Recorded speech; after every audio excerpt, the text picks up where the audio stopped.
This podcast is sponsored by nobody.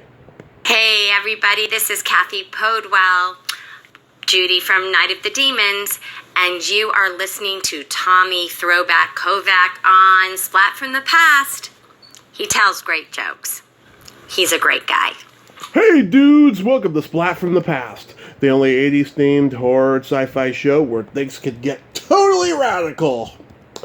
Now today, I will be welcoming Alvin Alexis. You all know him as Roger from Night of the Demons, but he was also in The Wiz, Willie and Phil, The Brother from Another Planet, Sweet Liberty, America. He guest starred on 21 Jump Street. He's had a pretty good career, and we're going to talk about all of that stuff on the show today. He and Kathy Podwell were the only two survivors at the end of Night of the Demons, and they didn't even bring them back for a sequel, which is a crime. You know, they made two sequels, and they did a remake, and no sign of them. It's just awful.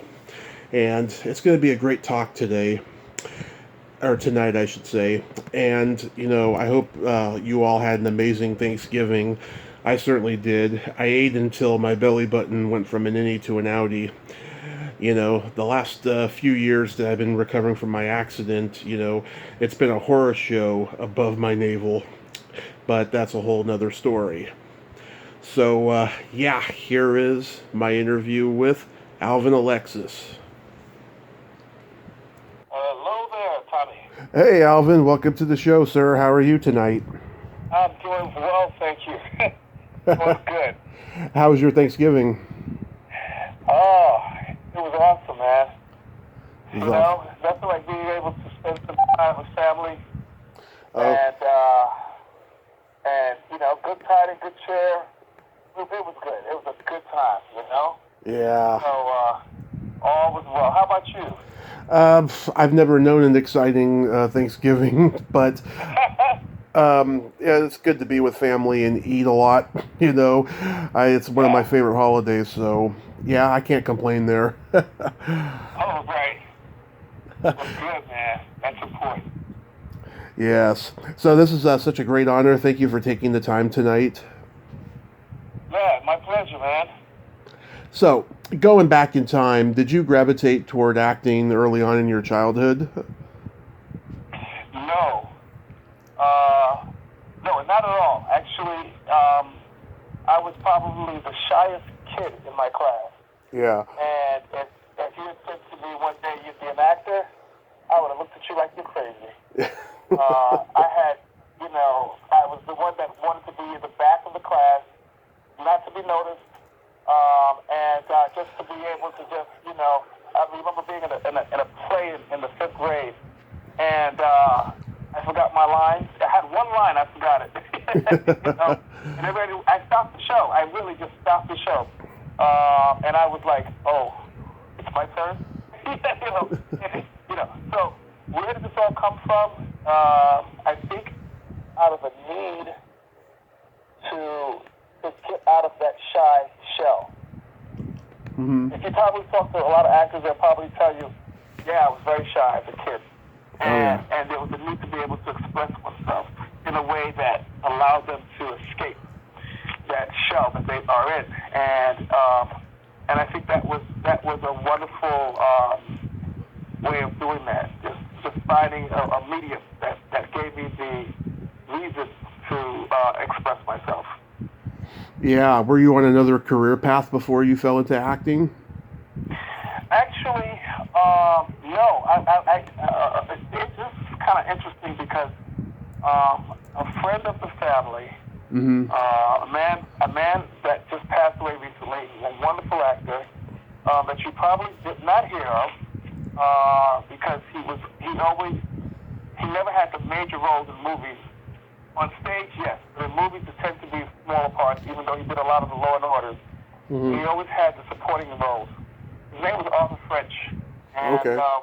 he was a friend of the family, and one day he just happened to see that my twin sister, had taken out a book from the library on black theater, black drama. Mm-hmm. And he asked her, "Are you interested in acting?" And she said yes. And naturally, I being the twin said, me too.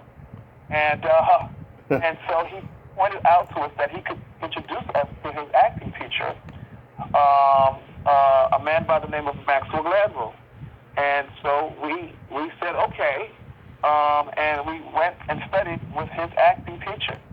And what was kind of interesting was this was the teen class, right? Mm-hmm. So the teen class, when we went to the teen class, there was all the kids were already in television series or movies, and I had went to see one of the movies, and I saw one of the kids in one of the shows on television, and it just blew me away. You know, at the age of 13 or 14, I was like, "Whoa, you're famous!" you know, and I think that was the beginning of me getting this acting bug, because I just couldn't believe I was sitting in the same room with people that I just saw on television, and it really started becoming very attractive to me. I enjoyed all the theater games that we did, the improvisations and the pantomime and all those things that you do when you're starting out, and it gave me a lot of confidence, you know. And that was important at that stage of my career, at that stage of my life, I should say. Oh, sure, of course. Are you born and raised in New York? Born and raised, yes. Yes. Yeah. So you grew up going native to the point where you know, most if you talk to a lot of people from New York, most of them have left. Yeah. There's very few of them still around. You know. Yeah. But I'm still here.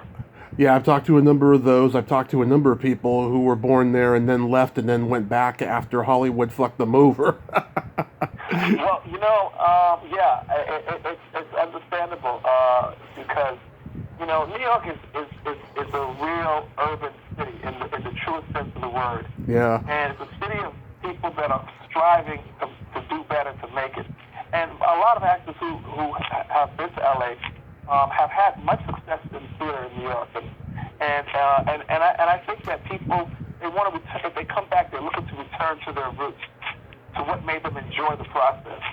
LA is a little bit more laid back. It's not quite. You don't quite have that same energy that you have when you're here in the city. You know, there's a drive, there's an impetus, there's a, you know, I gotta get it, and just everything is about, you know, striving to be better and make it your best.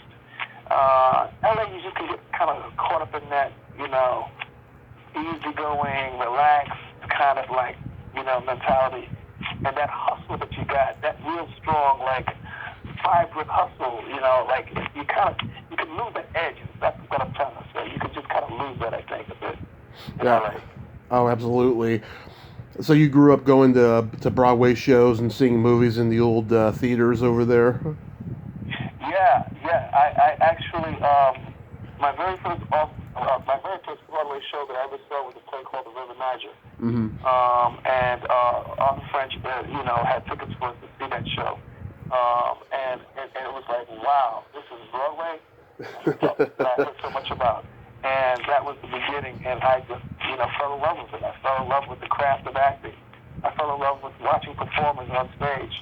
And I just felt like I could be that person. I could be on that stage. I could be doing that same thing. And so, you know, when you're a teenager, you're influenced by factors that sometimes just, like, wow, you, amaze you. And that was one of those things that really just made me go, wow, you know, I want to do this, you know. So I auditioned for the High School of Performing Arts, and I did not get into the High School of Performing Arts, and it was like one of the worst things that ever happened, because I felt like that was not my path. Why didn't they choose me? Yeah. It turned out to be one of the best things that ever happened to me, because if you know anything about that high school, you're not supposed to work outside of the industry. I'm sorry, you're not supposed to work in the industry while you're in school. They actually, you know, discourage you from getting jobs or doing anything, because they want you to focus on your schoolwork.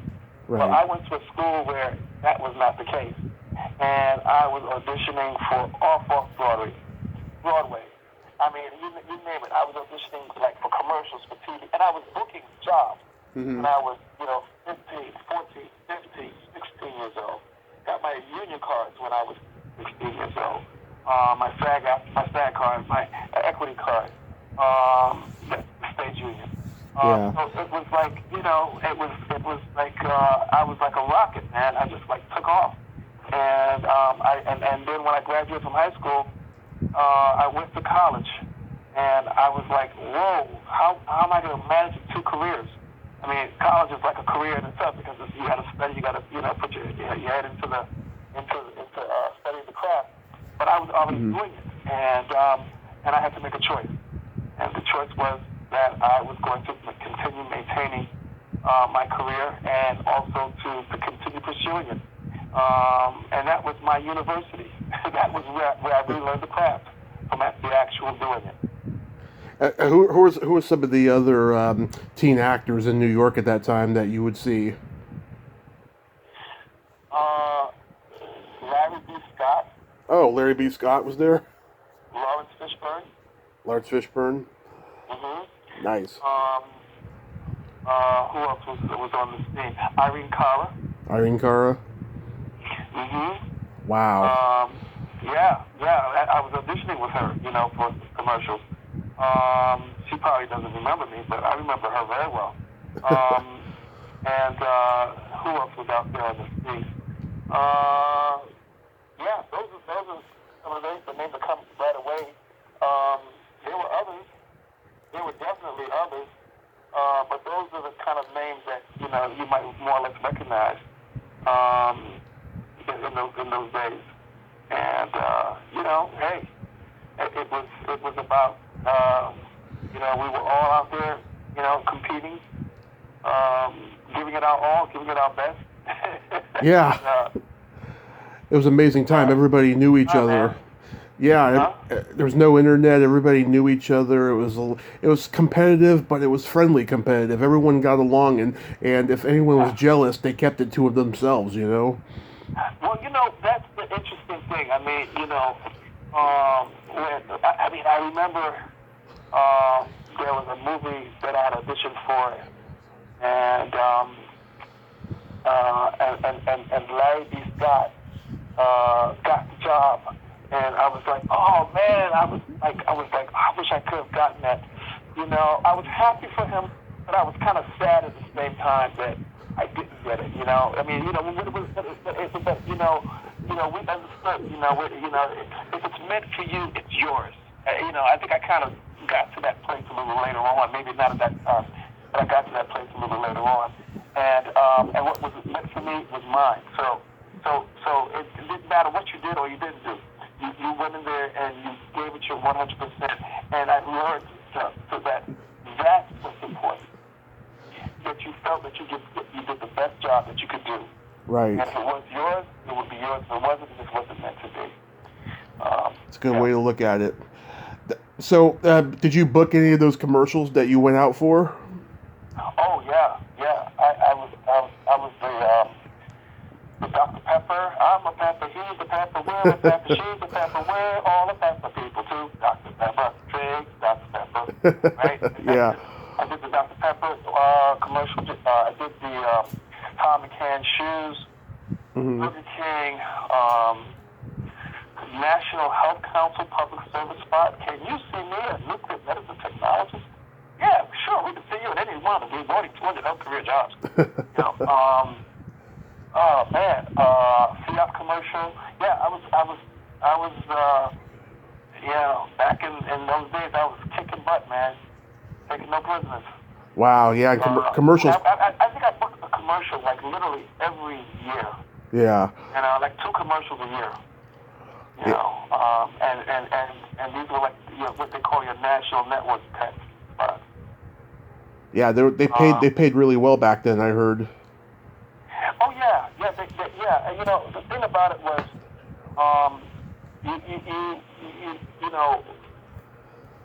you would book a job, and then you'd go to the mailbox and you'd see all these residual checks, and it'd be like, wow, and way it is, right? You know? Yeah. And no one told me that you know, it may not come as easy, you know, next year or the years after that. But I was, listen, it seemed like it was just happening, and I was booking, and I was booking, and I was booking. But when it did happen, I was like, whoa, you mean I was actually supposed to save some of this money? Yeah. You know? Yeah. That's when it hit me. Oh, okay. Well, maybe I ought to think differently the next time I get a commercial. Yeah. I wasn't taking it for granted. But yeah, it's a blessing to be able to you know, see residual checks in your mailbox. Yeah, that's the first lesson that every actor gets nowadays in class. Save all your money, because you never know. Save it, man. Save it, you know, and or invest it well. Yeah. And be very mindful of the fact that, you know, a good year, once, twice, 3 years in a row, 4, 5 years in a row doesn't mean it's always going to be always like that. No. So you learn that lesson, you know. Once the checks stop coming, you learn that lesson. You know? Mm-hmm. Were you in The Wiz? I was in The Wiz, yes. Yeah, what was it like being on that set with all those icons? It was rather fascinating, actually. Mm-hmm. I was fresh out of high school, and I auditioned for the director Sidney Lumet. Right. And you know, in those days, there was not a whole lot of movies that actually had African Americans. You know, like it was like when that came along, it was like a big deal because, you know, it just, you know, you could count the amount of movies that were made. Yeah. You know, like Claudine, right, with James Earl Jones and Diane Carroll, right? You could count the amount of movies that were made with all black cast. So when they did come around, it was a big deal. And this was a huge deal because, you know, Michael Jackson, Richard Pryor, Lena Horne, you know, so that in and of itself was like, wow. And I had done, prior to that, a movie in Florida with Eartha Kitt. Nice. And I played her nephew. And that movie was called The Last Resort. Mm-hmm. It was based on a book called Butterflies that Eat.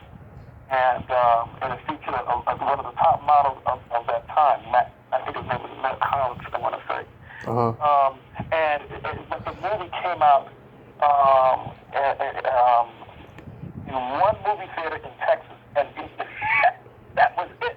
Okay, you never heard Boo Squat. Then I saw it somewhere in a VHS format in some small in one of these video stores, like in the back room somewhere. And I'm like, oh my God, that's my movie. You know, so I'm just sharing this with you to say that The Wiz was a big deal because that was like, I knew that was going to be in nobody's back room. You know, that was going to be in the front room, and it would have a life, and it had a wonderful life. And the residuals are really good. With that. Did Michael Jackson have an entourage on set? Actually, you know, I didn't work with Michael Jackson. Okay. The scene that I was in was with Diana Ross. Mm-hmm. Michael Jackson was around though. Uh-huh. But I did not work on that set. We shot that scene in Astoria Studios in Queens. So the day that I was working in that scene, he was not there. Okay. And which I was kind of upset about because I really wanted to meet him because he was one of my idols growing up. Yeah. Him and his brothers. So yeah, but unfortunately I didn't get to meet him. From what I understand, he was really into his character. He really was. Yeah. And when I saw the movie, I saw why. You know. So yeah. Nice. Then you were in Willie and Phil. How was working with Paul Mazursky? Oh, wow. You just brought back a memory, man. Wow. Yeah, Paul Mazursky was great. And, let me just back up. Uh-huh. So Sidney Lumet, man, was phenomenal, man. He was like a really easygoing general director. He directed The Wiz. And he was one of the few directors that I have ever worked with that knew how to get the act to open up, relax, and be creative. And at the same time, he knew exactly how to talk to the crew, like what type of light bulb they should use, how the scene should be lit, from what angles and specifically the gel that should be used. He knew his stuff. I mean, the man knew his technical. He had the technical skills down packed, and very few directors can do both of those things. Nice. But he knew that. Paul Mazursky was like, let's do it. We don't need to do 10 takes, 20 takes. Let's just get in. We can do it. Once we get it, we're done. Go on to the next scene. But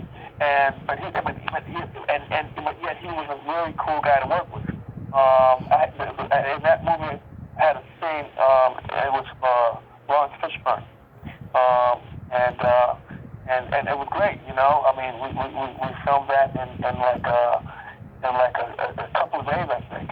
But it was a great experience working with Fishburne and with Robert Townsend. Robert Townsend. Say it again. Robert Townsend. And that's right. Yeah, an unknown Robert Townsend. Yeah. Pre-Hollywood Shuffle days. Yeah. He was struggling, like with the rest of us. That was the other actor, by the way. I was trying to remember. He was the other one that we would all be auditioning for commercials together. Oh, okay. Yeah, he was the other one. Yep, that's right. He was doing stand-up, too, at that time. Huh? He was doing stand-up comedy at that time, too. Yeah, yes, he was.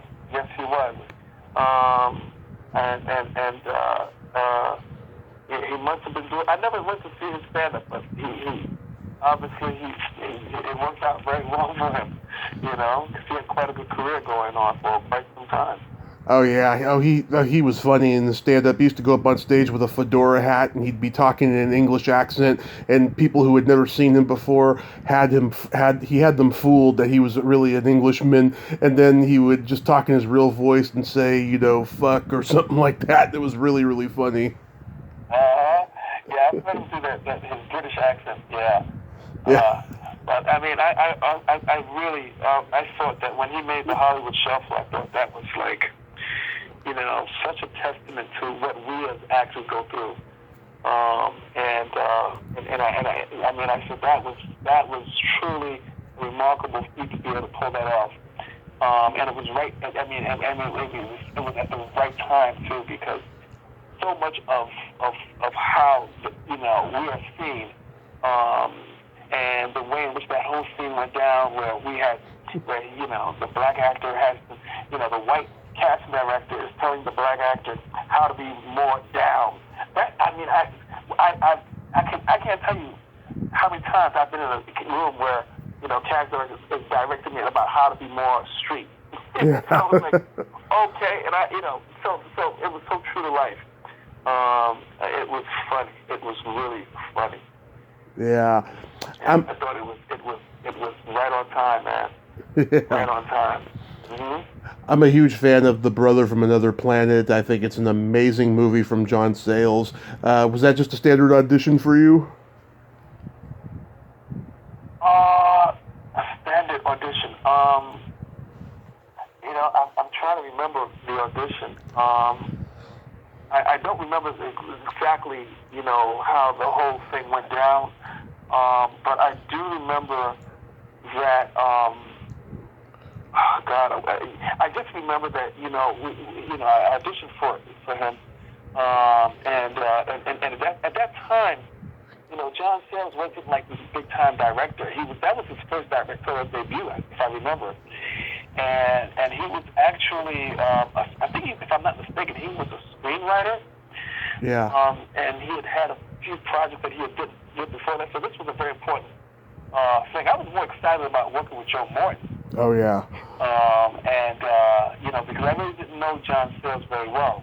But Joe Morton, I did, and this was a very important role for him because this was like, he had absolutely no lines in the movie, but he had to convey a lot, and so it was really exciting to be in that film and to know that that this was going to be Joe Morton's major break, right? This was going to put him on the map in a way that maybe he wasn't on the map before, even though he had worked, but not like this film really kind of opened a lot of doors for him. So I was really excited about that, and once again, here comes a film that that at the time, very few films were being done, with African American actors. So I thought it was a smart move for John Sayles to make a film with actors of color that was completely different from anything that we had seen before. There was something like that. And so I think it kind of made it possible for Hollywood to see Joe Morton, in other types of parts and other types of films where ordinarily that role would go to a white actor. Yeah, he's a very transcendent actor. I think I've seen him play the nicest guy. I've seen him play a really creepy assistant to the devil in that movie Crossroads. I mean, I've seen him play so many different roles. I mean, he's a very, very talented guy. And and once again, his background is theater. Yeah. I mean, that's a lot of there's something about stage actors that they can bring a lot of depth to the work, because that's his background, as is mine, as is Lawrence Fishburne, and to some extent Robert Townsend, not as much as Robert Townsend, but so there's I think you see a big difference when you because look at Angela Bassett. Oh yeah. There's a lot of actors who really have, Arthur French, okay, and there's so many that have done some wonderful work on stage, and it shows. It really does show. You can see the difference. Absolutely. And this movie has such a great cast. Ren Woods, I'm going to be talking to her soon. I can't wait. I've talked to Leanne Curtis a couple times. She's really funny. It's just a really great cast and a great movie. Which movie is this? The Brother from Another Planet. Oh, yeah. Okay. Okay. Then, Phoebe Bridgewater. Oh yeah. Yeah. And Tim. What's Tim's last name? Oh. He does a lot of stunts out there in Hollywood. Let me look here. There's quite a few people that were really, that really got their careers going with that. Oh, Tom Wright. Tom Wright, thank you. Yeah. Tom Wright, yeah, thank you. Yeah, he was the hitchhiker in Creepshow 2. Oh, is that right? Okay. Yeah, he keeps getting hit with a car over and over again, and he keeps saying, "Thanks for the ride, lady." Oh, but he after that, I think he started doing a lot of stunts. He really got into it. Yeah, I think. Well, he may have been even into it when he did this movie, but I don't know for sure though. Yeah. What was the other actor that was into martial arts and went to stand on the stand? They worked together in those scenes. Brother from Another Planet. But he passed away, that actor. Okay. And he was really into the martial arts and everything. Because he was doing a lot of stunts too. But it was great. The doors started opening a little bit more. And how was working with Alan Alda at Sweet Liberty? Oh man, Alan is very gentle, man. He was just like you see him on the talk shows, very easygoing, very relaxed, and I remember, after working on it, I said, I really enjoyed working with you. It was such a pleasure. Not that he needed to hear that, because I'm sure he knows it, and probably that's why he's so successful as an actor and director. But he was just one of the nicest people to work with. He really was. And directors who are not insecure will give actors freedom to just, do their thing, and create and come up with ideas, Yeah. And that's an important thing for an actor, because when you feel like a director's just telling you how to say a line, how to do a particular movement or a gesture, you kind of feel like, well, I got to work with this director and do what he wants me to do, because he doesn't trust me to do my own thing. And I think sometimes that can be very inhibiting. And of course, you'll find that actors tend to they can close up those creative juices, because they feel like they're being restricted. But I think the best directors are the ones who, see what the actor brings. Absolutely. Now, you were one of the students in his classroom. Do you remember the heavyset girl with the glasses in there? No, I do not. That was Bonnie Dorosky. I just interviewed her recently because she was in a horror movie called The Burning, and she told me she had a good experience working with Alan Alda too, and stuff. I think he was kind of under a little bit of pressure after MASH. He was trying to, keep his box office appeal going and stuff, and he did a couple of movies after MASH that I guess he wanted them to be box office hits, but they just they weren't well received by the critics. But I think this is a very underrated movie. Yeah, I think so too. And if you mention it, most people will say, "Oh, yeah, I kind of remember that name, but I didn't see the movie." Yeah. Okay, It's sad. It wasn't on your top 10 list, right? Or your top 5, or maybe even your top 2. But but you at least you remember there was a movie called Sweet Liberty. Yeah. So yeah, which is kind of funny, Yeah. Do you remember working with Robert Downey Sr. on America? I don't. You rode a unicycle. That's what it says, that you played a unicyclist. Okay, that one. Okay. Yeah. I do. I remember riding the unicycle. Yes, I do remember that. That's about all I remember. Okay. It was like I just remember I had been away from it for a while, and I needed to get back up to speed, right? Right. And I just kept thinking, oh man, I gotta stay up. I can't fall off this unicycle. So my focus the whole time was on staying up on that unicycle. That's what I remember most about it.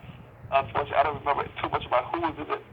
I don't even think I saw it. I just remember that.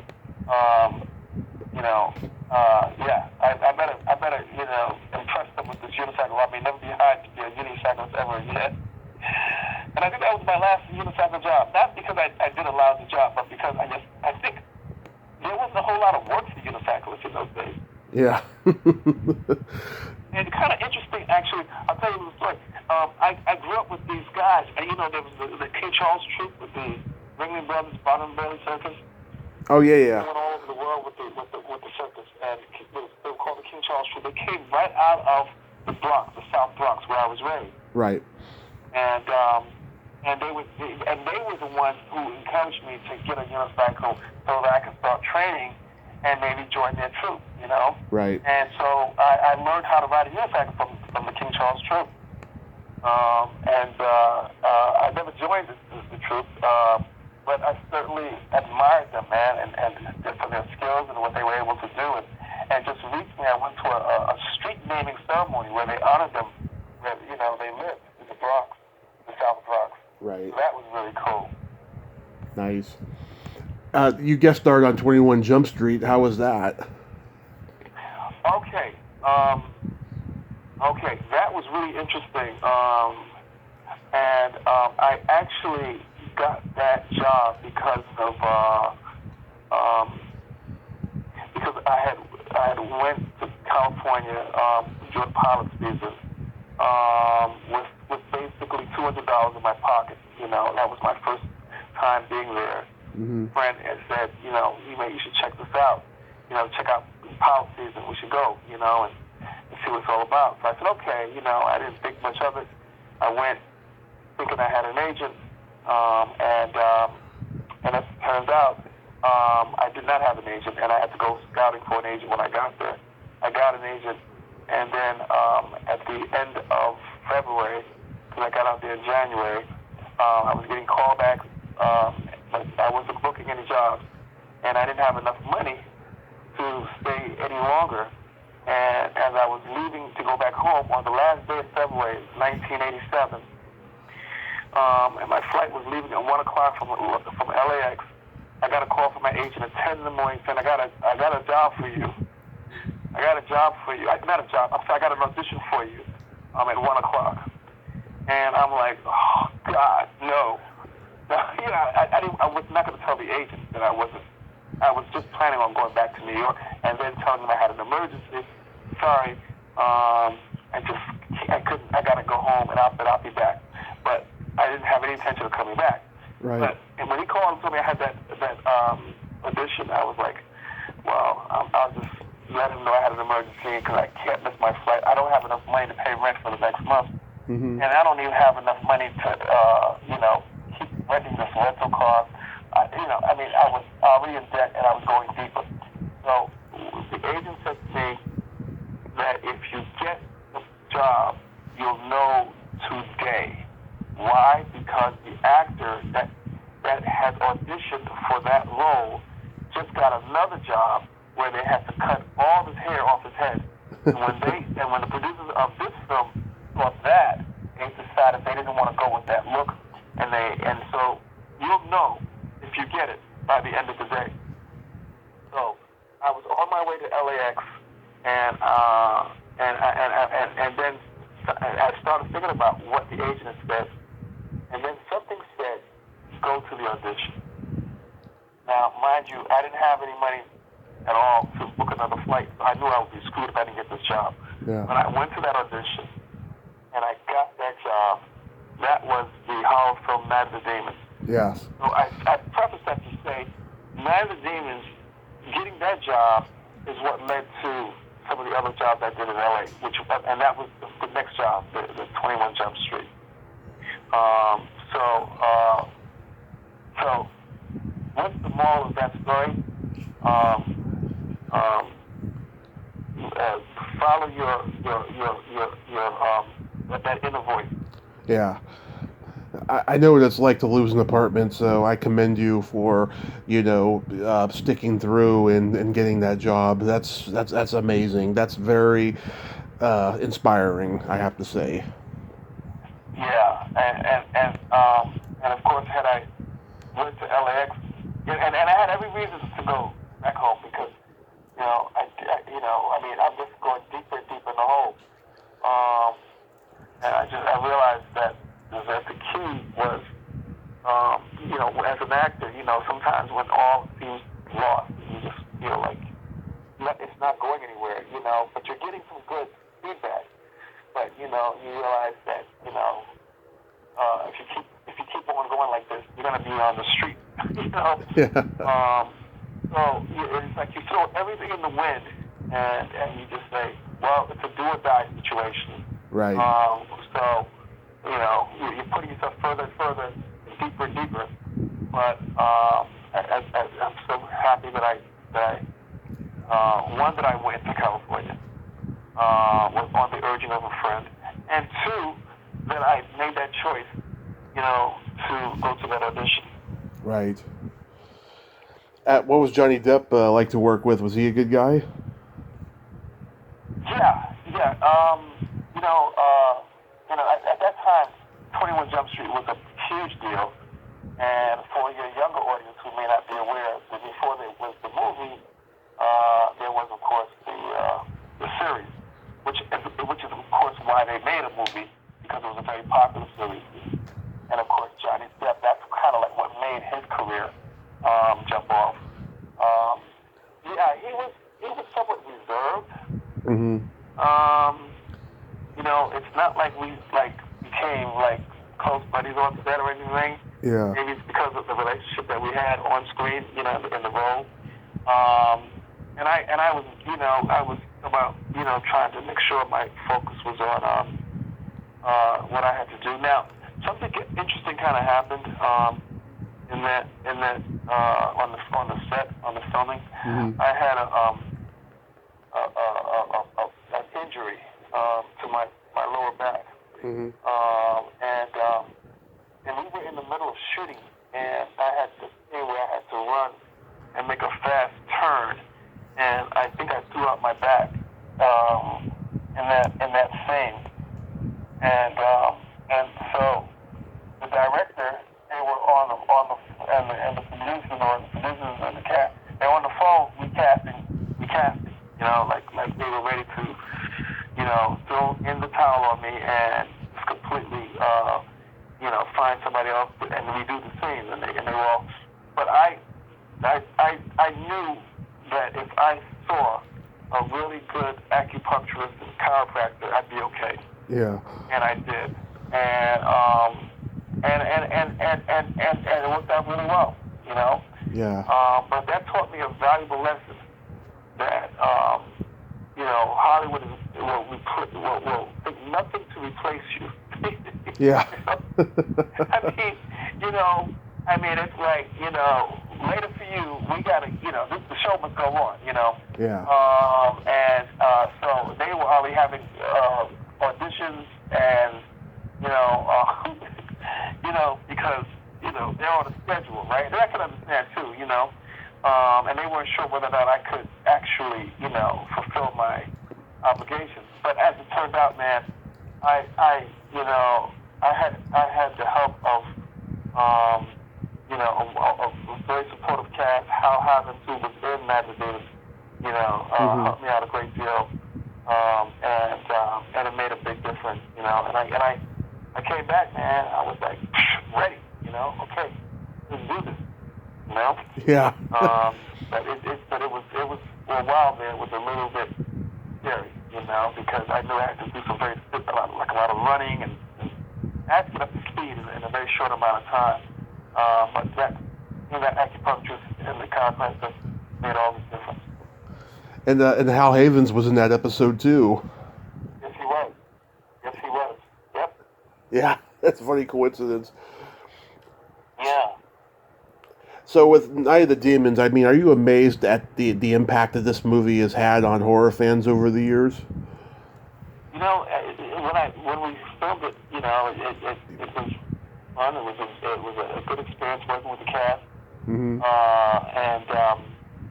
And no, I never thought that film would have this long, extended life and be found by new generations and new people discover it and become an entire cult classic.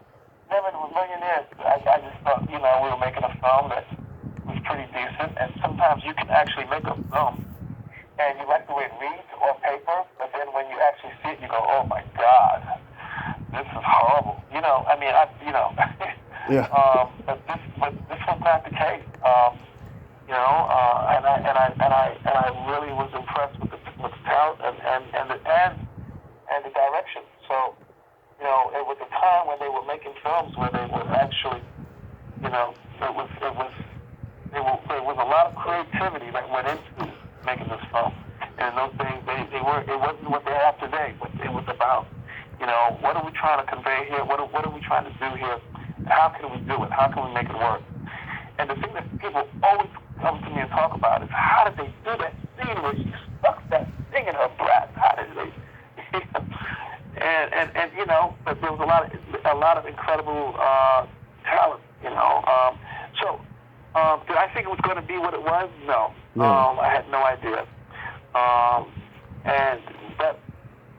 And what I did not know at the time was that you know, I was breaking ground. Yeah.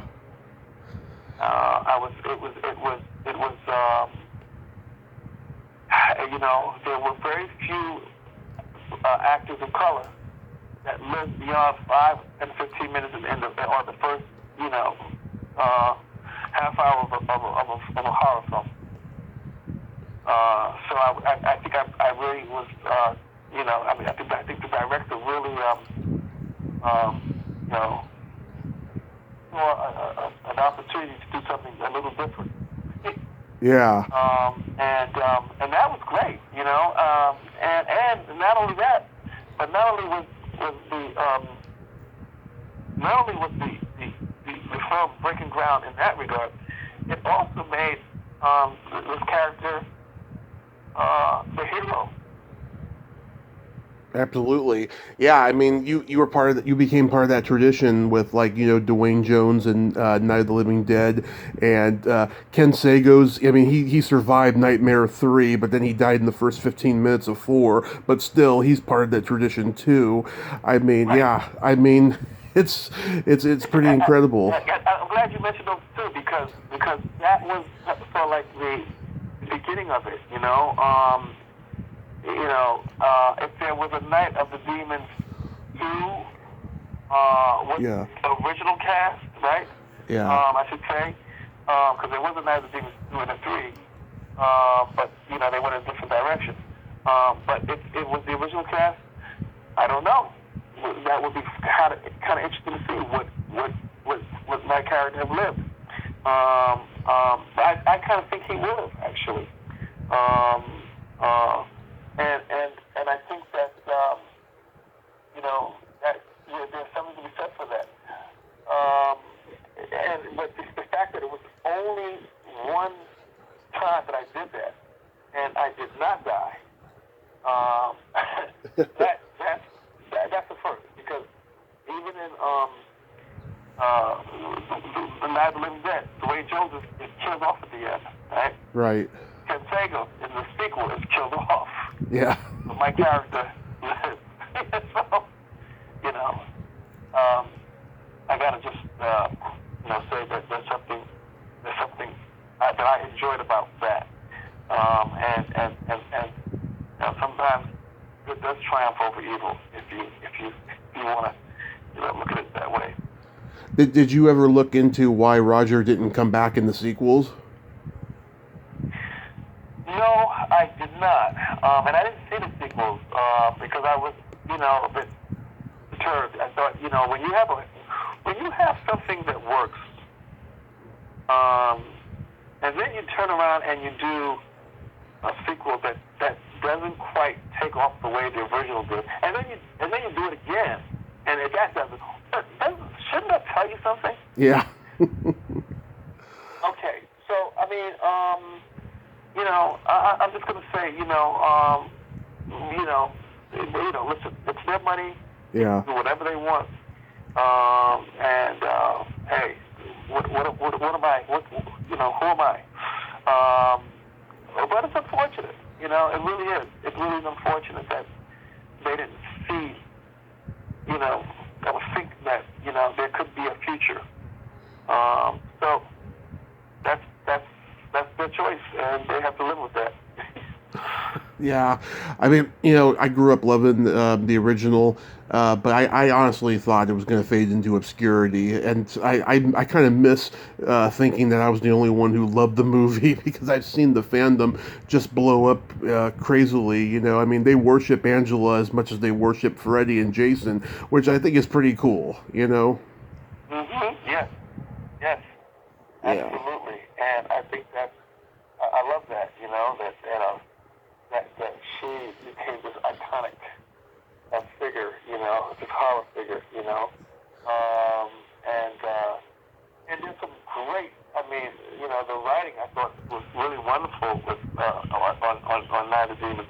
the original, just the way in which he, set up some of those characters, Yeah. It's kind of that 80s campy thing, but, it really had its moments where you were like, oh my God, and I thought it was well directed and well produced. That's what even makes me think, well, if you had all that incredible talent, why not, behind the scenes and in front of the scenes, why not look to see how you can, further, run with that? Yeah, I just interviewed Joe Augustine a few months ago, and I think the cast members that I'm friends with on Facebook are mad at me because none of them liked or commented when I tagged them in the post, I mean, did you have a good experience with Joe? Oh, yeah. Did you tag me? No, I don't think we're not connected yet. Okay. No, I'll just say that, I'm really starting to, get more into it now. I'm catching up, you can say, Yeah. I'm not of that social media generation. I'm a little late to the game. Yeah. But I'm trying to, learn it and also figure out how I can, work it. Yeah. So in a way, this whole world of conventions and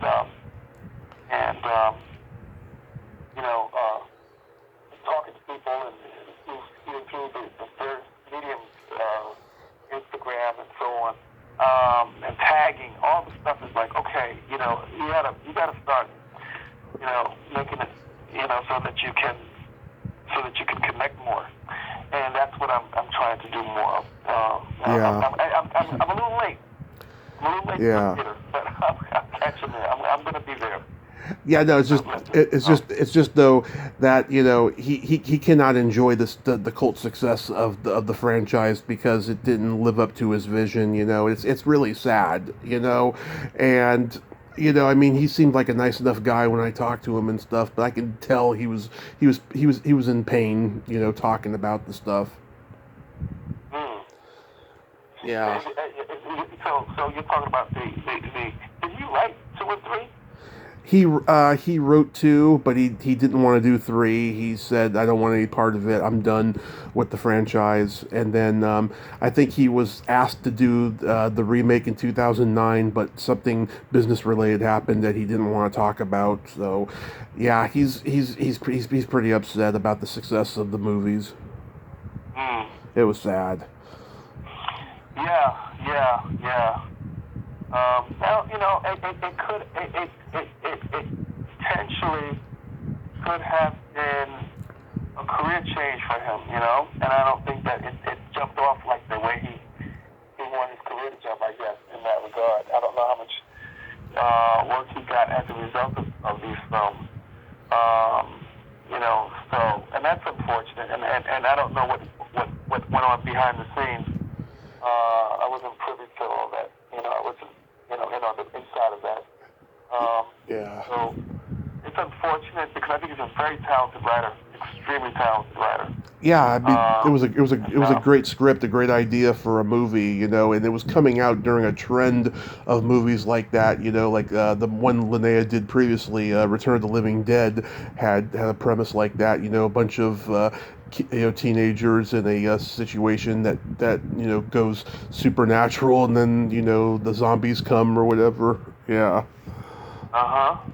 That same type of scenario. Yeah. Okay. Yeah, but I thought that Roger and Judy should have come back in the sequels. That's just a crime that they didn't, And like you guys are like walking down the street like borderline catatonic after what you've all been through. Right, exactly. And I'm sure people would want to know, well, what became of them after that, Yeah. I mean, what did they return, or how do they come back from some traumatic, Halloween night, demonic possession, and survive and lose all their friends? Yeah, it's crazy. Yeah. I mean, that's they weren't expecting that. And how and how can You you know, and how can you not love Kathy Podewell? She's the best. oh my God, yes, yes. She's the sweetheart, and I think So after you, someone said,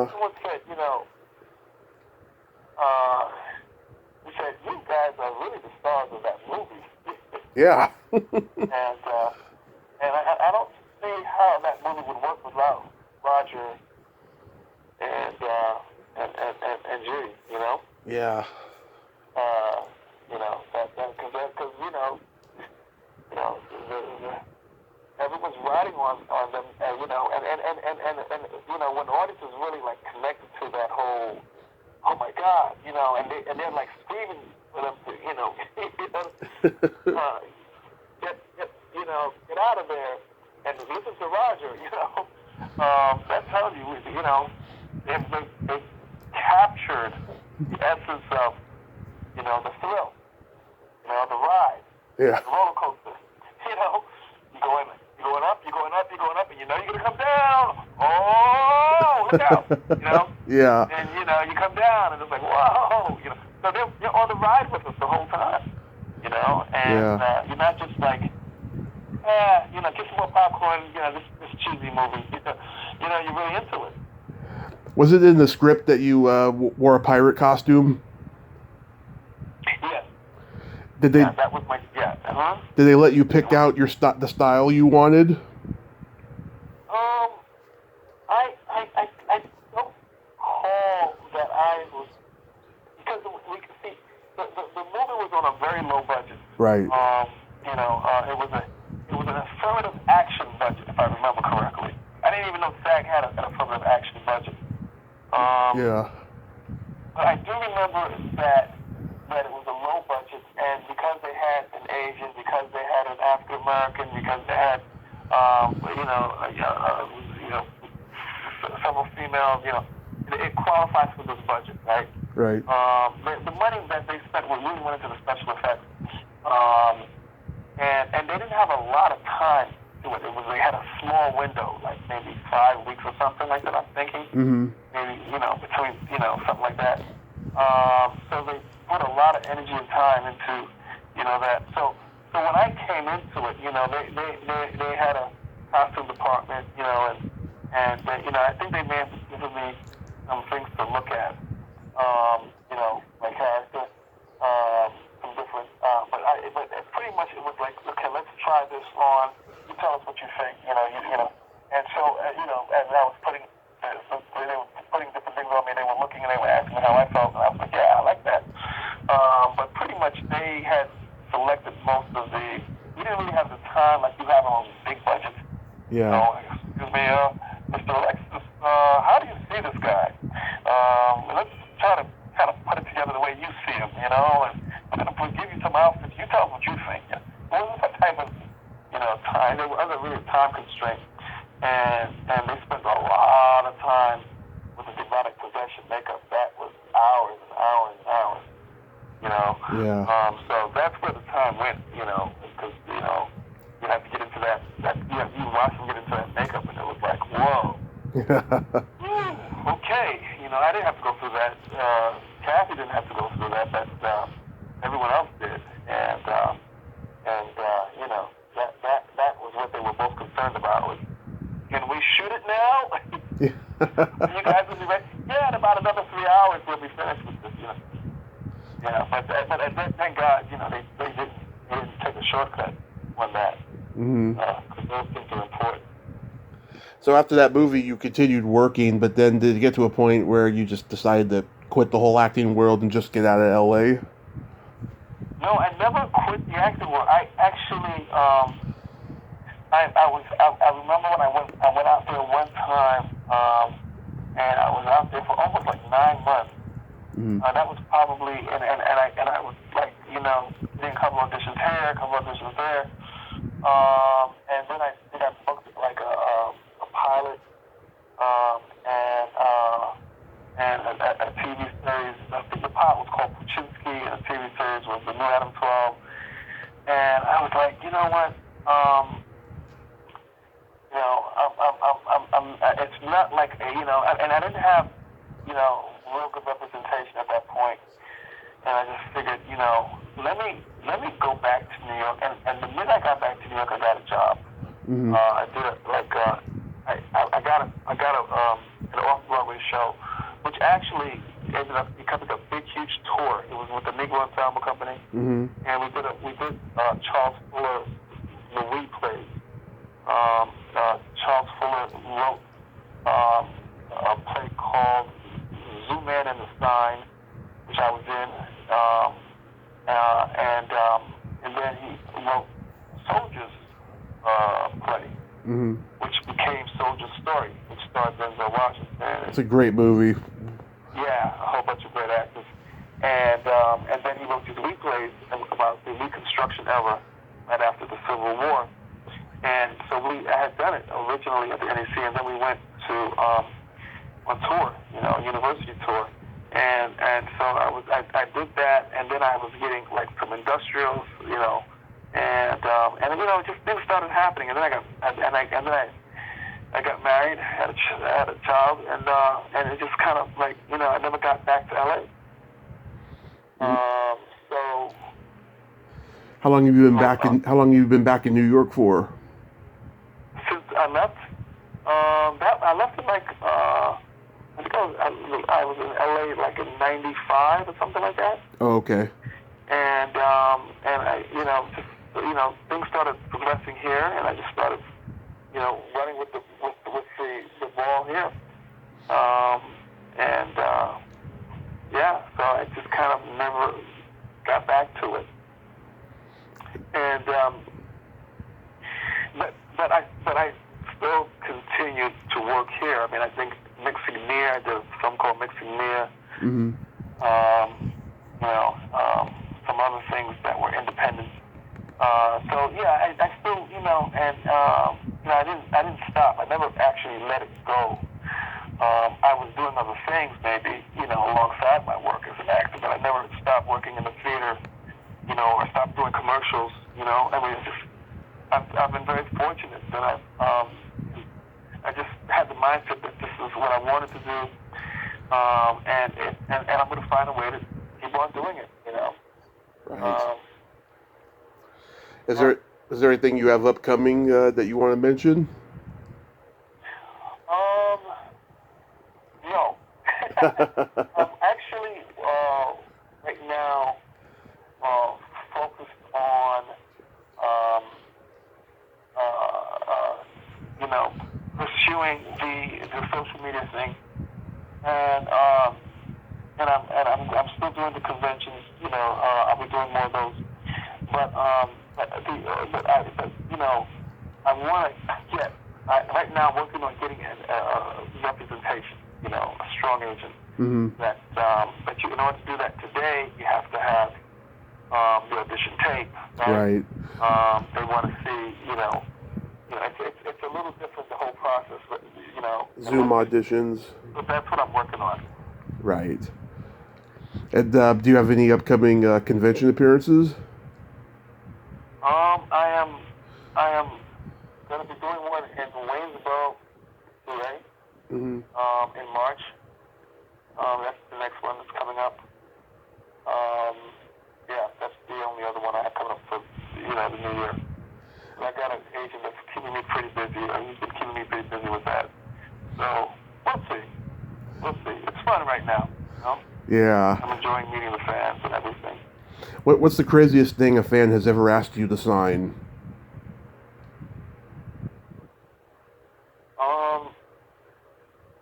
I think I know. Most of the time they bring their posters. Yeah. Or maybe like a T-shirt or something like that. Yeah. But that's usually what it is. It's usually posters and that type of thing. It hasn't been anything that I can recall that was just made me go, what? Yeah, because people have told me. What's wrong with this guy? Yeah, because people have told me about signing body parts and stuff. That's why I thought. No, that I have not been asked to do. You know, and you know, if it's something I'm comfortable with, you know, it's not like, you know, something that like gross. Yeah, okay. But you know, I have not been asked to. Have people talked to you about that they were asked to sign somebody's body part? Oh yeah, that they've had, women, want their breasts signed, or some guys, want their ass cheeks signed, and some of them will be happy to accommodate, but others are like, do you have anything else, that I can sign? Yeah, that's a little weird. Yeah. I don't know that I would oblige that necessarily. I think there has to be some kind of limit on where you go with this stuff. Yeah. Yeah. That is kind of funny, though. Yeah. Because I mean, that means that what are you going to sign if you're signing on someone's butt cheeks?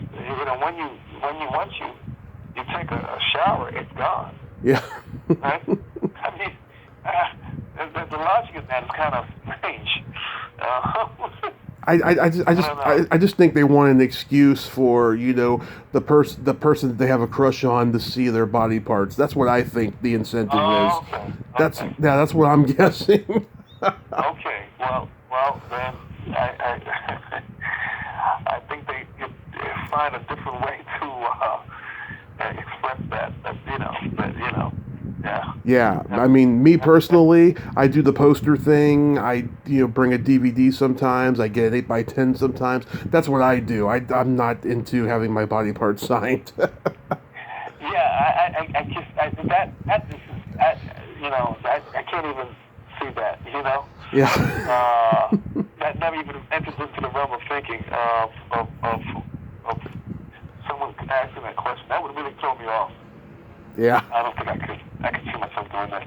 Well, let's hope you never have to go through that. Yeah, exactly. Well, Alvin, I want to thank you so much for coming on tonight, and I hope you have a Merry Christmas, a Happy New Year, and just be safe out there. Well, thank you very much for having me on, and it was a pleasure doing the interview, and I want to also say thank you for doing your homework, because you really you brought back some things that I like William Fell, man. I didn't even remember that one. That's how long ago that was.